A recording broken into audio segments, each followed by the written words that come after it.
Everybody, how you doing today? I'm Steven. I'm not leaving Las Vegas. This is a quick video blog update from the perspective of someone who lives here.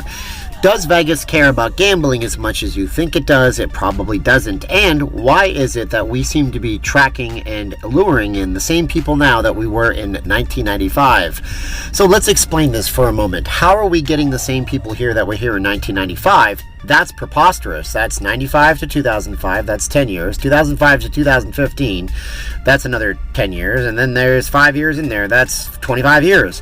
Let me explain. In 1995, Vegas was luring in children. Yeah, if you don't remember, it was the child-friendly era of Las Vegas until they realized that children can't gamble and they were losing tremendous amounts of money, and then it became what happens here stays here forever and a half.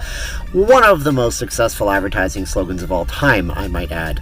But in 1995, there was things like the amusement park over here by the Signature where I'm sitting. There was also the Treasure Island show, a light show in front of the Luxor. There was a fire-breathing dragon in front of the Excalibur. These things really did exist.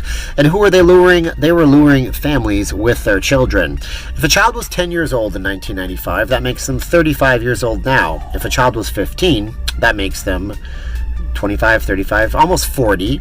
And that means that when they were 15, they were doing things like asking their parents for money, asking their parents for concert tickets, asking their parents for entertainment dollars.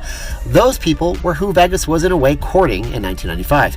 Now here we are again, and we have the same concert tickets being sold in 95 to children by way of their parents being sold to parents who were once the children. So, Backstreet Boys, Britney Spears, Gwen Stefani, Mariah Carey. Sound familiar, anybody? They're back, and they're courting your now 40-year-old or so entertainment dollar. So that's a way that Vegas is courting people who were once coming out here with the families and trying to get them spending their money now that they have the money to spend. So does Vegas need the gambling funds? Then that's another question, because we all know in 95, gambling was a lot more important. Is it important today? I'd say it is. I mean, the state still brings in tons of revenue off of gambling, but as the wife and I were discussing today, if they keep putting professional sports venues in Vegas, if they keep getting hundreds and thousands of tickets sold for sporting events, that does displace some of the gambling revenue. Not all of it, but this town is transitioning away from something that relies on gambling into something that's a one-stop entertainment destination. So whereas before, if you came in and gambled a bit, you would eat some overpriced food and maybe see an overpriced show, now you're coming in to see a sporting event or a one-off concert or a headliner, and you're paying a little bit too much for food and you're paying a little bit too much to possibly see another Vegas show. So Vegas keeps screwed up my good flow.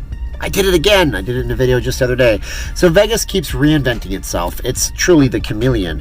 What about you? When you come here, do you gamble? Because according to a survey I did in my community feed here on YouTube, most of you do. Only 52 to 48%. But is it your main reason for coming? And if you're not coming for the gambling, why are you coming here?